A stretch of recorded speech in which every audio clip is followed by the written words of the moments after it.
오늘 함께 나눌 하나님 말씀은 이사야 7장 10절부터 17절까지입니다. 자, 이사야 7장 10절부터 17절까지 말씀을 저와 여러분들이 한 절씩 교독하겠습니다. 여호와께서 또 아하스에게 말씀하여 이르시되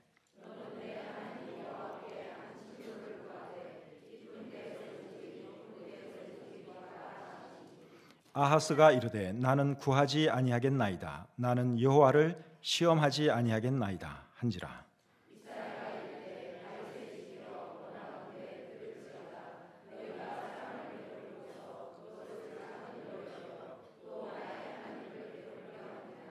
그러므로 주께서 친히 징조를 너희에게 주실 것이라. 보라, 처녀가 잉태하여 아들을 낳을 것이요 그의 이름을 임마누엘이라 하리라.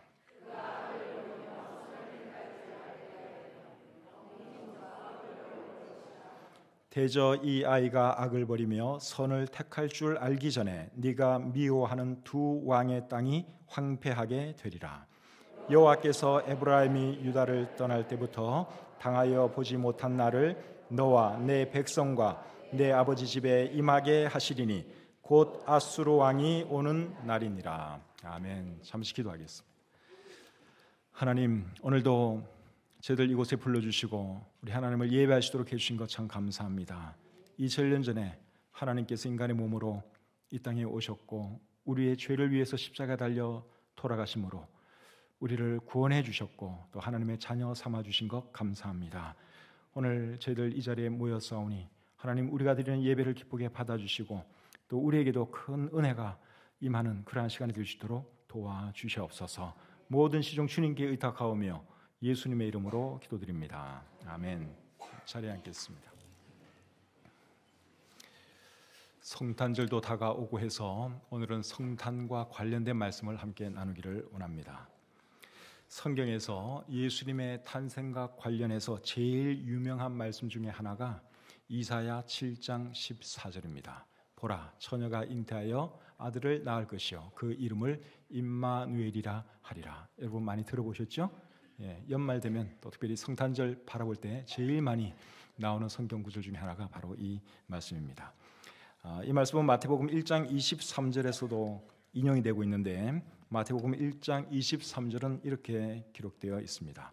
보라, 처녀가 잉태하여 아들을 낳을 것이요 그의 이름은 임마누엘이라 하리라 하셨으니 이를 번역한즉 하나님이 우리와 함께 계시다 함이라. 이사야 7장 14절 말씀을 인용하면서 마태가 이 말씀을 하나님의 영감을 받아서 기록을 했습니다. 임마누엘이라고 하는 말의 의미는 하나님이 우리와 함께 계신다 또는 우리와 함께 계시는 하나님, 그러한 뜻입니다. 영어로 하면 God is with us 이렇게 이해할 수도 있고 is를 빼버리고 God with us 이렇게 이해를 할 수도 있습니다. God is with us 하면 하나님이 우리와 함께 계십니다 하는 뜻이고 is를 빼고 God with us 그러면 우리와 함께 하시는 하나님, 그런 의미가 되죠. 둘 다 가능한 것입니다. 그런데 여러분, 예수님에 대해서 이제 이런 임마누엘이라 하리라 이런 말씀을 얘기하셨는데 실제로 예수님이 임마누엘이라고 하는 이름으로 불리어진 적이 있습니까? 없습니다. 사실은 예수님은 그냥 사람들이 늘 예수 또 나사렛 예수 이런 식으로 불렀지 임마누엘이라고 부른 것이 성경에 전혀 나오지를 않습니다. 그런데 왜 마태는 예수님에 대한 말씀을 하면서 그 이름을 임마누엘이라 하리라 하는 이 이사야의 말씀을 인용했느냐 하는 거죠. 그 이유는 임마누엘이라고 하는 이 이름의 뜻 때문에 그렇습니다. 임마누엘이라고 하는 말의 뜻이 뭐라 그랬죠? 하나님이 우리와 함께 계신다 또는 우리와 함께 계시는 하나님, 그러한 뜻이라고 제가 말씀을 드렸죠. 예수님께서 이 땅에 계실 때 우리 예수님은 사람들과 함께 계신 하나님이셨습니다. 하나님이 사람들과 함께 계셨어요. 그분이 예수님이십니다. 그래서 마태는 그의 이름은 임마누엘이라 하리라 하는 이 말씀을 예수님에게 적용시켜서 말씀을 한 것이죠.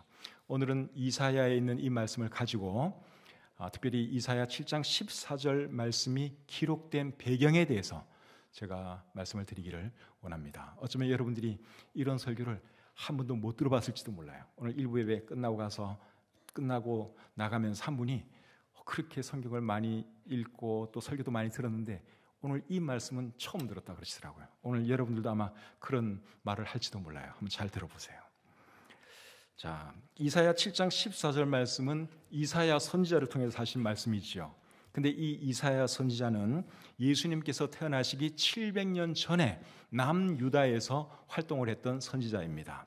그 당시에 이스라엘은 남과 북으로 나뉘어져 있었는데 남쪽은 유다, 북쪽은 이스라엘이라 그랬습니다. 근데 이 이사야 선지자는 북쪽 이스라엘 사람이 아니라 남쪽 남왕국 유다의 사람이었습니다. 그 당시 남유다의 왕은 아하스라고 하는 사람입니다. 근데 이 사람은 어떤 사람이냐? 하나님 보시기에 대단히 악한 사람이었습니다. 하나님 보시기에 악한 사람이다 하는 이 말은 이 사람이 하나님을 섬기지 않고 우상을 섬겼다 그 말이에요. 이 사람이 얼마나 열심히 우상을 섬겼는가 하면 자기 자식을 불태워서 우상의 제물로 바칠 정도로 그렇게 열심히 우상을 섬겼던 사람이 이 아하스입니다. 역대하 28장 3절을 우리 한번 보겠습니다. 역대하 28장 3절을 보시면 제가 시간 관계상 제가 한번 읽어드려 볼게요. 또 흰놈의 아들 골짜기에서 분향하고 여호와께서 이스라엘 자손 앞에서 쫓아내신 이방 사람들의 가증한 일을 본받아 그의 자녀들을 불사르고, 자녀들을 어떻게 했다고요? 불살랐다고 말씀을 하고 있죠. 이 아하스 왕이 그랬다는 것입니다. 근데 왜 자녀들을 불사르느냐? 우상의 제물로 바치기 위해서 그런 것입니다. 그리고 자녀들을 불살랐다고 한 것을 보니까 적어도 2명 이상의 자녀들을 그렇게 한 것입니다. 이 사람이 제정신이 아니죠. 여러분, 아무리 사람이 그 우상숭배를 한다 그래도 어떻게 자기 자식을 불태워서 제물로 바칠 수가 있습니까? 근데 아하스는 실제로 그렇게 했다는 것입니다. 그래서 하나님이 어떻게 하는가 하면 아람과 북이스라엘로 하여금 남유다를 치게 하십니다. 하나님이 진노하셨어요. 왕을 비롯해서 수많은 남유다 사람들이 우상숭배를 하니까 하나님이 아람과 북이스라엘을 들어서 남유다를 치십니다. 그 말씀이 역대하 28장 5절과 6절에 나옵니다. 또 한번 보죠. 28장 5절 6절. 그러므로 그의 하나님 여호와께서 그를 아람 왕의 손에 넘기심에 그들이 쳐서 심히 많은 무리를 사로잡아 다메섹으로 갔으며 또 이스라엘 왕의 손에 넘기심에 그가 쳐서 크게 살육하였으니 이는 그의 조상들의 하나님 여호와를 버렸습니다. 그래서 하나님께서 이 아하스 왕에 대해서 진노하셔서 아람과 북이스라엘을 들어서 남유다를 치게 하셨지요. 그런데 오늘 읽은 본문 말씀 이사야 7장 말씀은 이제 아람과 북이스라엘이 실제로 유다를 치러 오기 전에 있었던 그 상황을 기록한 말씀입니다. 아람과 이스라엘이 남유다를 향해서 오고 있다고 하는 소식을 들었을 때 아하스 왕과 남유다 사람들의 마음은 대단히 떨렸습니다. 이사야 7장 2절에 보면 이렇게 기록이 되어 있어요. 하반절에 왕의 마음과 그의 백성의 마음이 숲이 바람에 흔들림 같이 흔들렸더라. 얼마나 겁이 났으면 그 마음이 떨리는데요. 이게 떨리는 정도가 아니라 숲이 바람에 흔들리는 것 같이 흔들렸다. 그렇게 우리 성경이 기록하고 있습니다. 사실 여러분 무섭지 않겠습니까? 아람과 북이스라엘이 남유다보다 훨씬 강한 나라들인데 이 두 나라가 연합을 해서 남유다를 공격한다고 하니 겁이 나지요. 그러니까 마음이 엄청 떨렸던 것입니다. 그때 하나님께서 이사야 선지자를 아하스 왕에게 보내서 뭐라 그러시는가 하면 두려워하지 말라, 낙심하지 말라 하는 말씀을 전해줍니다. 자, 이사야 7장 3절 4절 보겠습니다. 이사야 7장 3절 4절. 그때에 여호와께서 이사야에게 이르시되 너와 내 아들 스알야숲은 윗못 수도 끝 세탁자의 밭 큰 길에 나가서 아하스를 만나 그에게 이르기를 너는 삼가며 조용하라. 르신과 아람과 르말리아의 아들이 심히 노할지라도 이들은 연기 나는 두 부직갱이 그루트기에 불과하니 두려워하지 말며 낙심하지 말라. 하나님께서 이사야 선지자를 아하스 왕에게 보내서 하는 말인데 뭐라 그랬는가 하면 두려워하지 말며 낙심하지 말라 그랬습니다. 그러면서 아람 왕과 이스라엘 왕에 대해서 연기 나는 두 부직갱이 그루트기에 불과하다 그런 말씀을 하셨습니다. 부직갱이라는 말 여러분 들어보셨어요? 예, 굉장히 오랜만에 들은 말이죠. 부직갱이. 불 뗄 때 이렇게 불 이렇게 지쳐지고 하는 그런 나무 조각을 이제 부직갱이라 그럽니다. 그리고 집어넣으면 또 불에 타버리는 그것이 부직갱인데, 그 공격하는 두 왕에 대해서 연기 나는 두 부직갱이 그루터기에 불과하다 그랬습니다. 여러분, 그 그루터기에서 이렇게 연기가 난다는 말은 이제 거의 꺼질 때가 다 됐다 이 말이에요. 불길은 다 이제 사라지고 곧 꺼진다 그 말이죠. 그래서 이 말은 그 두 왕의 수명이 다 됐다. 그들이 망할 날이 다 됐다. 그들이 망하는 것은 시간 문제다 그 말이에요. 그러니까 너는 두려워하지 말고 낙심하지 말라. 하나님이 선지자를 통해서 그렇게 말씀해 주시는 거죠. 그리고 이사야 7장에 보시면 이스라엘은 65년 내에 패망할 것이라는 말씀도 하십니다. 자, 7장 8절을 한번 보겠습니다. 7장 8절 중간에 보시면 65년 내에 에브라임이 패망하여, 여기 에브라임은 북이스라엘을 뜻하는 말입니다. 에브라임이 패망하여 다시는 나라를 이루지 못할 것이며, 그러니까 이제 지금 북이스라엘과 아람이 쳐들어오지만 그 사람들 전혀 신경 쓸 거 없다. 그들은 곧 망할 사람들이다. 65년 내에 북이스라엘도 망할 것이다. 하나님이 그렇게 말씀을 해 주시는 것입니다. 여러분, 아하스 왕이 굉장히 악한 왕이라고 제가 말씀을 드렸죠. 그럼에도 불구하고 하나님이 이렇게 친절하게 대해주시는 이유가 뭘까요? 불쌍히 여겨서 그러는 거예요. 아하스 왕이 불쌍하고 유다 사람들이 불쌍하니까 하나님께서 은혜를 베풀어 주는 것이죠. 그리고 하나님께서 다윗 왕에게 어떤 약속을 하셨는가 하면 내 왕위가 영원할 것이다 말씀하셨어요. 그리고 내 혈통을 통해서 메시아가 탄생할 것이다 하는 말씀을 하셨습니다. 그래서 그 약속 때문에 아직 때가 안 됐기 때문에 이 유다를 하나님이 멸망시킬 수가 없었습니다. 그래서 지켜주겠다 그러한 말씀이죠. 그리고 이 본문에 보시면 이제 하나님께서 이사야가 전해준 그 말이 사실이라고 하는 것을 보여주기 위해서 네가 징조를 구하라 하는 말씀을 하십니다. 본문 10절부터 12절 우리 한번 보겠습니다. 10절부터 12절. 여호와께서 또 아하스에게 말씀하여 이르시되 너는 내 하나님 여호와께 한 징조를 구하되 깊은 데에서든지 높은 데에서든지 구하라 하시니 아하스가 이르되 나는 구하지 아니하겠나이다. 나는 여호와를 시험하지 아니하겠나이다 한지라. 하나님께서 징조를 구하라 그랬어요. 이사야가 한 말이 사실인 것을 내가 징조를 통해서 보여주겠다 하는 뜻으로 징조를 구하라 그렇게 말을 했더니 아하스 왕이 뭐라 그럽니까? 나는 징조를 구하지 않겠습니다. 나는 여호와를 시험하지 않겠습니다. 그렇게 말을 했습니다. 언뜻 들으면 믿음이 되게 좋은 것 같죠. 근데 사실은 믿음이 좋아서 이렇게 말하는 것이 아니라 이 사람은 하나님에 대해서 관심이 없는 사람이에요. 그러니까 나는 하나님 믿지 않으니까 그런 거 나한테 말할 필요도 없고 그런 거 보여줄 필요도 없고 이제 그런 뜻입니다. 그러니까 뭐 징조고 뭐고 다 필요 없다 그 말이에요. 그래서 이 아하스라는 사람의 관심은 오직 우상 숭배하는 것, 그리고 아수르 왕의 도움을 받아서 지금 당한 그 어려움에서 벗어나는 것, 그것이 이 사람의 유일한 관심사였습니다. 열왕기하 16장 7절 8절 또 한번 보겠습니다. 열왕기하 16장 7절 8절 말씀입니다. 아하스가 아수르 왕 디글랏 빌레셀에게 사자를 보내 이르되 나는 왕의 신복이요 왕의 아들이라. 이제 아람 왕과 이스라엘 왕이 나를 치니 청하건대 올라와 그 손에서 나를 구원하소서 하고 아하스가 여호와의 성전과 왕궁 곳간에 있는 은금을 내어다가 아수르 왕에게 예물로 보냈더니, 이제 아람 왕과 북이스라엘 왕이 쳐들어오니까 아하스가 어떻게 하는가 하면 사신을 보내가지고 그 아수르 왕에게 도와달라고 요청을 합니다. 그리고 이제 많은 은금 보물들을 보내죠. 도와달라고.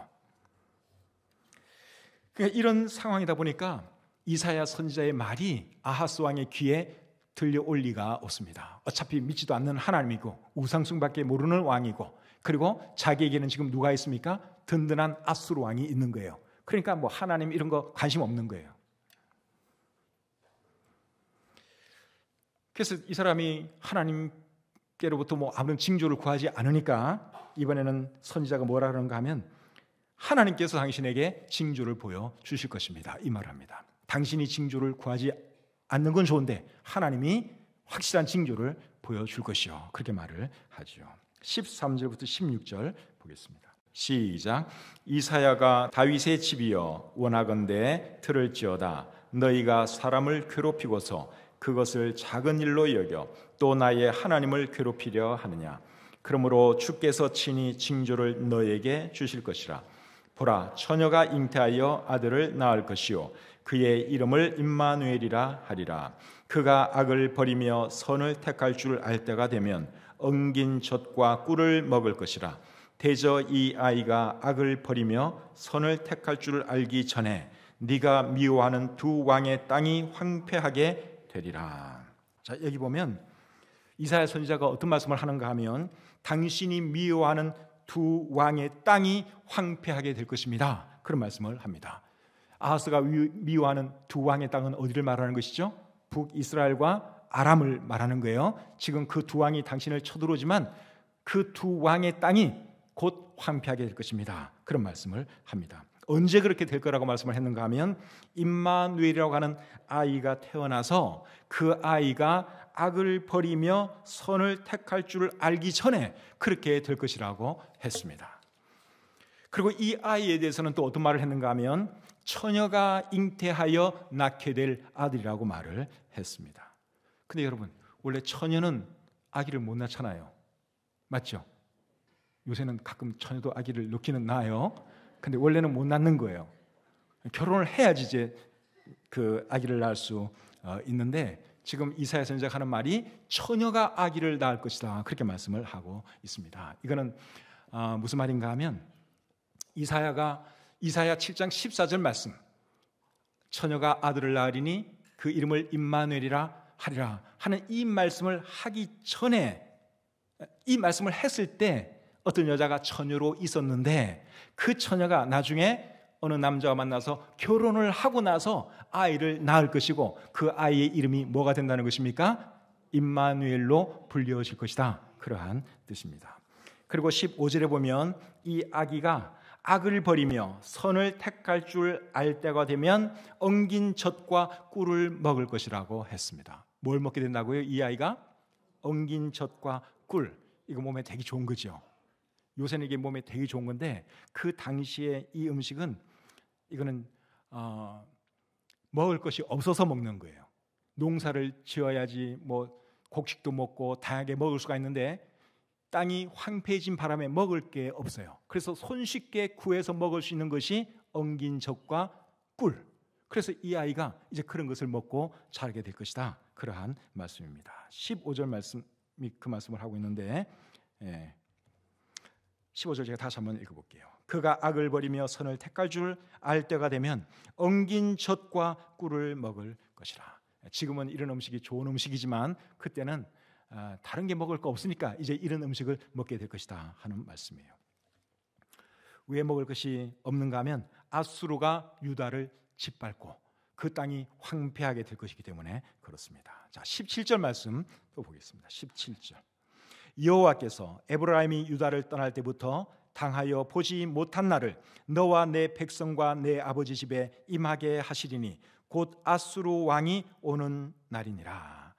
여기 보니까 에브라임이 유다를 떠날 때부터, 이 말은 북이스라엘과 남유다가 갈라질 때부터, 그때부터 지금까지 보지 못한 그런 날을 너와 내 백성이 보게 될 것이다. 그 말이에요. 환난의 날을 여러분들이 경험하게 될 것입니다. 그러한 뜻입니다. 그 다음에 이사야 7장 20절부터 계속 보겠습니다.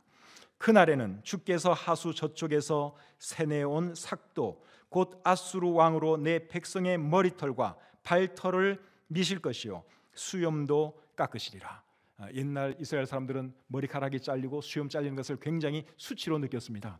그런데 아수르 왕이 쳐들어와서 이스라엘 남자들의 머리카락을 자르고 수염을 자르겠다고 말씀하고 있죠. 그러니까 굉장히 큰 수욕을 이제 당하게 된다 그 말입니다. 21절. 그날에는 사람이 한 어린 암소와 두 양을 기르리니 그것들이 내는 젖이 많으므로 엉긴 젖을 먹을 것이라. 그 땅 가운데에 남아있는 자는 엉긴 젖과 꿀을 먹으리라. 여기도 보면 엉긴 젖과 꿀 이야기를 하는데 이게 다른 먹을 것이 없어서 이제 이런 것을 먹게 된다 그 말입니다. 한 사람이 어린 암소 그리고 두 양을 기른다 그랬는데 한 사람이 이 정도 길러가지고는 이게 안 됩니다. 뭐 수십 마리 양을 길러야지 이게 좀 생활이 괜찮은 것이지 뭐 소 한 마리, 양 두 마리 이래가지고는 안 돼요.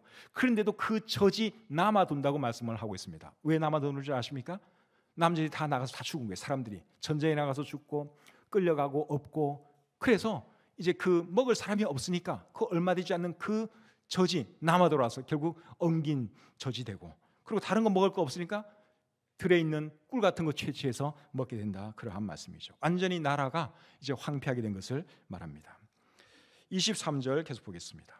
그날에는 천 그루에 은 1000개의 가치가 있는 포도나무가 있던 곳마다 찔레와 가시가 날 것이라. 온 땅에 찔레와 가시가 있으므로 화살과 활을 가지고 그리로 갈 것이요, 보습으로 갈던 모든 산에도 찔레와 가시 때문에 두려워서 그리로 가지 못할 것이요, 그 땅은 소를 풀어놓으며 양이 밟는 곳이 되리라. 그 비옥하고 아름다웠던 그 땅이 결국은 황폐하게 될 것이다. 가시도 물만 무성한 그러한 땅이 될 것이다, 그러한 말씀이에요. 누가 쳐들어와서 이렇게 된다는 것입니까? 아수르 왕이 쳐들어와서 땅을 그렇게 만들어 놓을 거라는 것입니다. 역대하 28장 20절에는 이렇게 기록을 하고 있습니다. 아수르 왕 디글랏 빌레셀이 그에게 이르렀으나 돕지 아니하고 도리어 그를 공격하였더라. 아하스 왕은 아수르 왕에게 도움을 청해서 오게 만들었어요. 그런데 아수르 왕이 와서 어떻게 했느냐? 그 땅을 짓밟았다는 것입니다. 그러니까 농사도 지을 수도 없고 결국 먹을 거라고는 뭐 양에서 나는 젖, 그리고 들에서 쉽게 구할 수 있는 꿀, 이제 이런 거밖에 없었다, 그 말이죠. 그러니까 이 아기가 이제 그런 거 먹고 자라게 될 것이다, 그 말이에요. 그러니까 이 아이가 자랄 때 이제 나라에 그런 어려움이 있을 거다, 그러한 뜻입니다. 근데 오늘 이 본문에서 중요한 거는 임마누엘이라고 하는 이 아들을 낳을 처녀가 누구냐 하는 것입니다. 여기에 대해서는 여러 가지 견해가 있어요. 근데 다른 사람들 견해보다도 제가 어떻게 믿느냐, 이게 중요한 거죠. 여러분들에게는 제 말이 중요할 테니까. 저는 이 처녀를 누구라고 생각하는가 하면 이사야 선지자의 두 번째 아내라고 생각을 합니다. 자, 이사야 8장 1절부터 4절까지 말씀을 보겠습니다. 여호와께서 내게 이르시되 너는 큰 서판을 가지고 그 위에 통용 문자로 마헬 살랄 하스바스라 쓰라. 내가 진실한 증인 제사장 우리아와 여레베기야의 아들 스가랴를 불러 증언하게 하리라 하시더니 내가 내 아내를 가까이 하매 그가 임신하여 아들을 낳은지라. 여호와께서 내게 이르시되 그의 이름을 마헬 살랄 하스바스라 하라. 이는 이 아이가 내 아빠 내 엄마라 부를 줄 알기 전에 다메섹의 재물과 사마리아의 노량물이 아수르 왕 앞에 옮겨질 것임이라 하시니라. 그래서 이 말씀을 잘 보시면 이사야의 아내가 아들을 낳습니다. 근데 아들을 낳기 전에 하나님께서는 이 아들의 이름도 미리 정해 주셨습니다. 그리고 제사장과 또 한 사람을 보내어서 이 아이에 대해서 증언하게 할 것이라는 말씀도 하고 있습니다.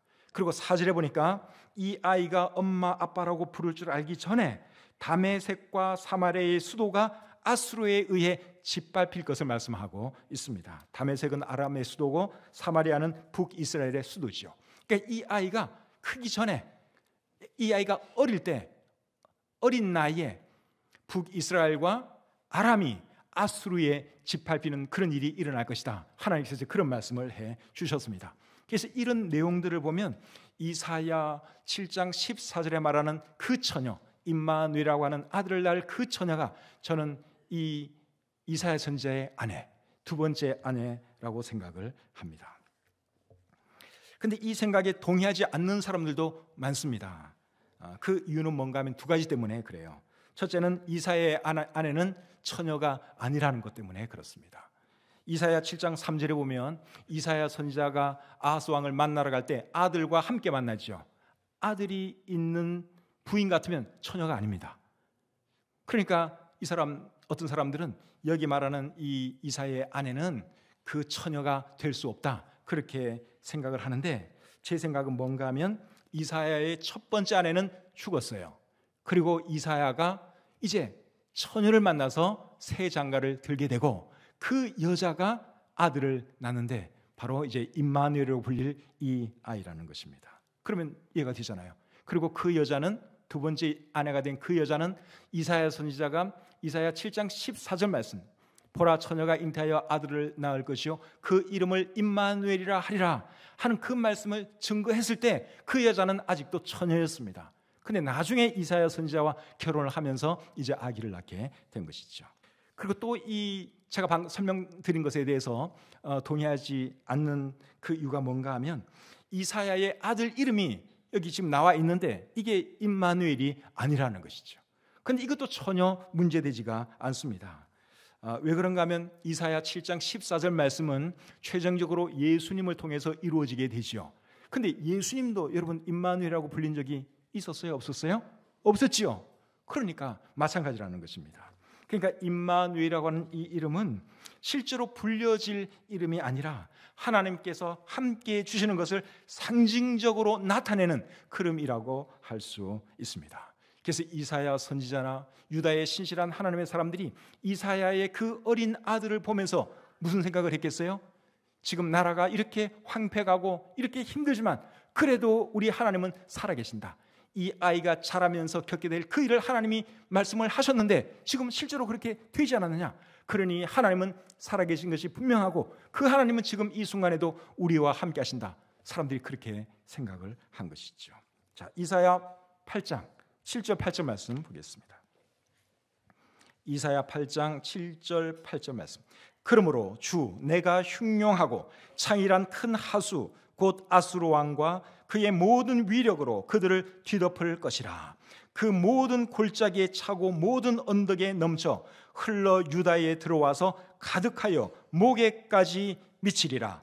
임마누엘이여 그가 펴는 날개가 내 땅에 가득하리라 하셨느니라. 여기 보니까 아수르 왕이 쳐들어와서 결국 남유다를 완전히 쑥대밭으로 만들어 놓는 그것을 여기에 설명을 하고 있습니다. 근데 제일 마지막에 뭐라 그랬어요? 임마누엘, 오 임마누엘, 하나님은 우리와 함께 계십니다. 그 뜻이에요. 나라가 이렇게 쑥대밭이 되었지만 그래도 하나님은 우리와 함께 계십니다. 그 뜻입니다. 그 다음에 9절 10절 보겠습니다. 너희 민족들아 함성을 질러보아라. 그러나 끝내 패망하리라. 너희 먼 나라 백성들아 들을지니라. 너희 허리를 동이라. 그러나 끝내 패망하리라. 너희 허리에 띠를 띠라. 그러나 끝내 패망하리라. 너희는 함께 계획하라. 그러나 끝내 이루지 못하리라. 말을 해보아라. 끝내 시행되지 못하리라. 이는 하나님이 우리와 함께 계심이니라. 그러니까 이 남유다를 공격하는 북이스라엘, 아람, 아수르 이런 왕들 너희들 한번 해보려면 해보라는 거예요. 왜냐하면 하나님은 우리와 함께 계시기 때문에 우리가 염려하지 않는다. 그 말을 하고 있습니다. 10절 끝에 이는 하나님이 우리와 함께 계심이니라 이렇게 되어 있는데 히브리 성경에 보면 이 말이 임마누엘 이렇게 끝이 납니다. 그러니까 임마누엘이 뭔지 이제 이해가 되시겠죠? 예, 실제로 임마누엘 아기가 있은 건 아니고 상징적으로 하나님께서 이스라엘과 함께 하시고 남유다와 함께 하시는 것을 상징적으로 보여주기 위해서 이제 이사야 7장 14절 말씀을 하나님께서 기록하게 하신 것이죠. 그런데 이사야 7장 14절 이 말씀은 이제 최종적으로 누구를 통해서 이루어지느냐? 예수님을 통해서 이루어지죠. 그건 여러분들이 다 알고 있는 내용이죠. 자, 이사야 9장 6절 말씀을 보겠습니다. 이사야 7장 말씀도 봤고 8장 말씀도 우리가 조금 봤고 이사야 9장 말씀. 이사야 9장 6절 말씀을 우리 같이 한번 읽어보겠습니다. 시작. 이는 한 아기가 우리에게 낳고 한 아들을 우리에게 주신 바 되었는데 그의 어깨에는 정사를 메었고 그의 이름은 기묘자라 모사라 전능하신 하나님이라 영존하시는 아버지라 평강의 왕이라 할 것임이라. 여기 보면 한 아이에 대해서 말씀을 하고 있는데 이 아이가 누군지는 여러분 다 알고 계시죠? 예수님이에요. 이 아이에 대해서 뭐라 했는가 하면 평강의 왕, 전능하신 하나님이라고 말씀을 하고 있죠. 예, 그런 소리 들을 수 있는 분은 이 세상에 예수님 한 분밖에 없습니다. 그래서 이사야 7장 14절의 이 말씀은 결국 오실 메시아를 통해서 완전히 이루어지게 되는 것이죠. 예수님은 2000년 전에 이 땅에서 사셨는데 이 땅에 사실 때는 초라한 인간의 모습으로 사셨습니다. 그런데 그분이 실제로는 누구냐? 하나님이셨습니다. 사람들과 함께 하신 하나님, 그분이 예수 그리스도셨습니다. 예수님은 오신 목적에 대해서 마태복음 20장 28절에서 이렇게 말을 합니다. 인자가 온 것은 섬김을 받으려 함이 아니라 도리어 섬기려 하고 자기 목숨을 많은 사람의 대속물로 주려 함이니라. 예수님께서 왜 이 땅에 오셨느냐? 하나님인 분이 왜 인간의 몸을 입고 이 땅에 오셨느냐? 자기 목숨을 대속물로 주시려고 이 땅에 오셨습니다. 누가복음 19장 10절은 이렇게 말합니다. 인자가 온 것은 잃어버린 자를 찾아 구원하려 함이니라. 이 세상 모든 사람들은 죄 때문에 죽을 수밖에 없는 존재들이에요. 그래서 구원받아야 돼요. 사람들을 구원해 주시기 위해서 예수님께서 2000년 전에 이 땅에 오셨습니다. 혹시 여러분들 중에 아직 예수님 믿지 않고 있는 분 계시면 예수님이 하나님이라고 하는 그 사실을 여러분들이 믿으시고 하나님이신 그 예수님이 저와 여러분들의 죄를 위해서 십자가에 피 흘려 돌아가셨고 죽으신 지 3일 만에 다시 살아났다는 그 사실을 믿으시고 구원받으시기를 바랍니다. 성탄의 계절에 우리 주님의 은혜와 평강이 여러분들과 함께하기를 우리 주님의 이름으로 축복합니다. 기도하겠습니다. 하나님 아버지, 이사야 7장 말씀을 통해서 오실 메시아에 대해서 우리가 생각할 수 있도록 해주시니 참 감사합니다. 하나님의 말씀대로 모든 것들이 이루어졌고 지금도 이루어지고 있음을 믿습니다. 하나님께서 인간들을 구원하시려고 낮고 낮은 이 땅까지 내려오시고 우리를 위해서 십자가에서 피 흘려 돌아가심을 인하여 감사합니다. 예수님께서 우리의 죄값을 지불해 주셨기에 우리가 죄사함 받고 의롭다함 받았습니다. 하나님의 자녀가 되었습니다. 그 은혜를 인하여 감사합니다. 우리의 생명 다하는 그 순간까지 참 하나님을 잘 섬기는 저희들 되게 도와주시고 예수님을 잘 섬기는 우리 모든 믿음의 가족들 되도록 축복해 주시옵소서. 우리 중에 아직 하나님을 알지 못하는 분, 예수님이 하나님이라는 사실을 믿지 않고 있는 분 계시면 하나님 불쌍히 여겨주시고 꼭 예수님을 자신의 구주로 영접하고 구원받도록 역사해 주시옵소서. 감사드리며 예수님의 이름으로 기도드립니다. 아멘.